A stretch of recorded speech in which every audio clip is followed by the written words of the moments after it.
modo, la idea general de jugar a tenis se transmite por esta vía al circuito que controla los brazos. Y se produce la activación del plan de movimiento, salvo en el último paso. Este se detiene, se inhibe. Se inhibe. El último paso se inhibe, justo cuando la acción pasa al movimiento, pero, ¿sabes? Los entrenadores lo saben bien, por eso dicen, antes de hacer algo, piensa en ello, por ejemplo, en el salto de altura. Piensan en ello y lo practican, eso ayuda mucho. Es increíble. Los esquiadores también. La gran mayoría. Y los pianistas. Se hizo un estudio hace unos años que demostró que, de hecho, lo que sucede en la corteza motora es exactamente igual. El cambio de la corteza motora es el mismo, tanto si uno practica físicamente como mentalmente. Cajal lo sabía. Hay una cita muy famosa de Cajal que dice que si uno quiere adquirir varias destrezas, y cita a los pianistas como ejemplo, pero también otras habilidades, hay que saber, es necesario suponer, que serán necesarios muchos años de práctica física y mental. Alude específicamente a la práctica mental. Los niños aprenden observando a los adultos y a los otros niños. Aun sin comprender totalmente el significado, de pequeños copiamos los movimientos y acciones de los que nos rodean. Esta imitación es esencial para dominar las habilidades sociales básicas y para transmitir conocimiento e información. Por lo tanto, no es de extrañar que exista una explicación neurológica a este tipo de comportamiento. Se ha demostrado que en una región del cerebro habitan unas células que son las causantes de que los humanos tendamos a imitar a los que nos rodean. Son las neuronas espejo. Su descubrimiento se produjo al experimentar con el cerebro de monos. Se vio que ciertas neuronas que controlan el movimiento gestual se activaban cuando el animal debía realizar una determinada acción, ya fuese con la mano o con la boca. Lo sorprendente fue constatar que las mismas neuronas se activaban también cuando el animal veía realizar a otro la misma acción, es decir, el mono era capaz de simular mentalmente los movimientos de su compañero. Pero estas neuronas, además de reconocer las acciones de los demás, también las interpretan. Así, nos permiten deducir las intenciones de los otros. Este es un factor clave para entender varias cosas. ¿Por qué la risa o el llanto son tan contagiosos? Las neuronas espejo esconden la respuesta. Ellas son las responsables de que cuando vemos a alguien emocionarse, nosotros mismos sintamos literalmente esa misma emoción. Nos permiten leer la mente del otro e identificarnos con él.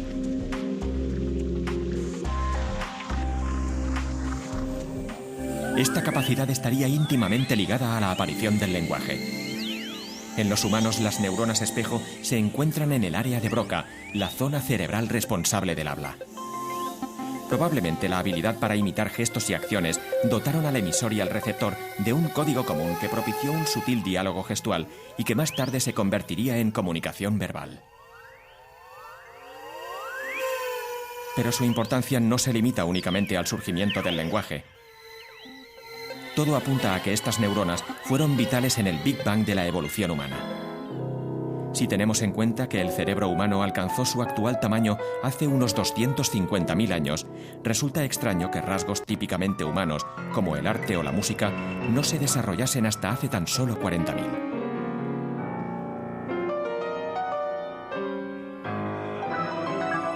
Hasta ese momento era como si todos los participantes en la carrera estuvieran en sus posiciones. Solo faltaba el pistoletazo de salida y las neuronas espejo fueron el disparo que todos esperaban escuchar. Con su aparición, se produjo el cambio estructural que necesitaba el cerebro para alcanzar su actual capacidad intelectual.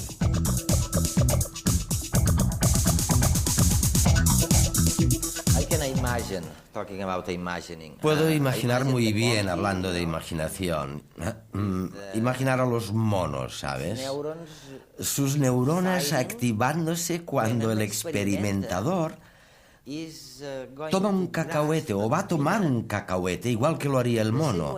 Él ve al experimentador con el cacahuete y sus neuronas se activan exactamente del mismo modo que si fuera él mismo el que tomara el cacahuete. Increíble.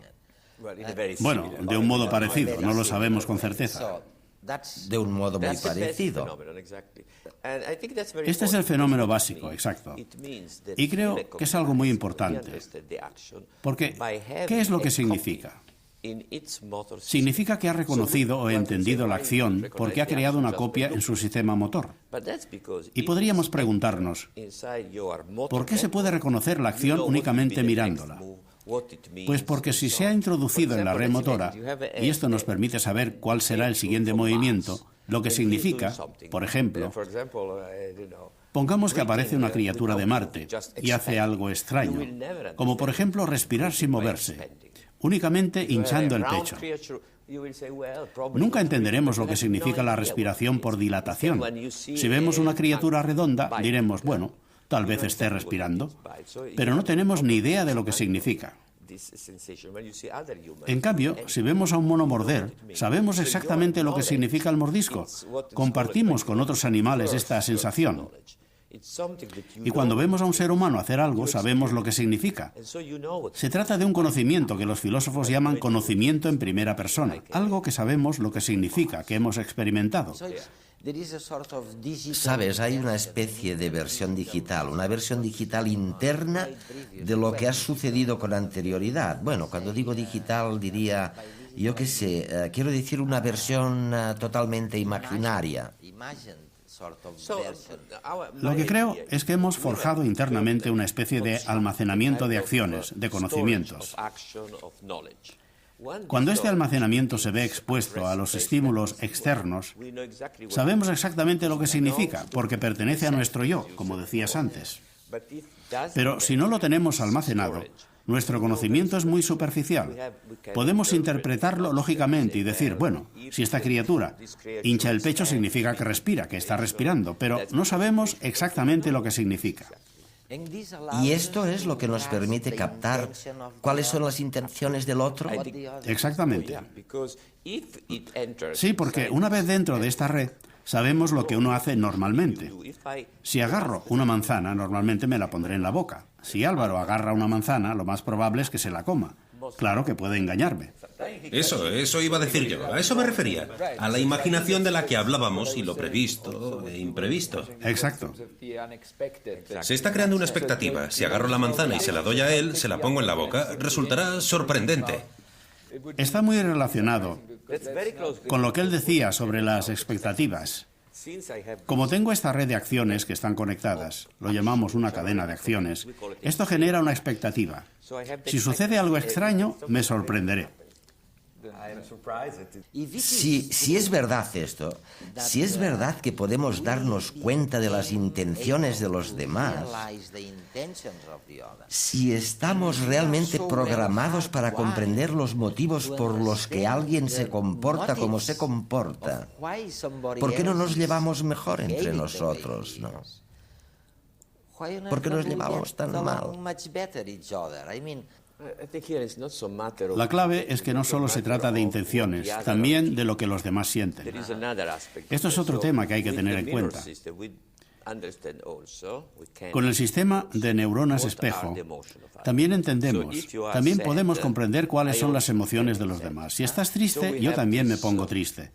Tenemos esta capacidad de compasión. Pero, ¿qué pasa luego? Si tú estás triste, normalmente te intentaré alegrar, si puedo.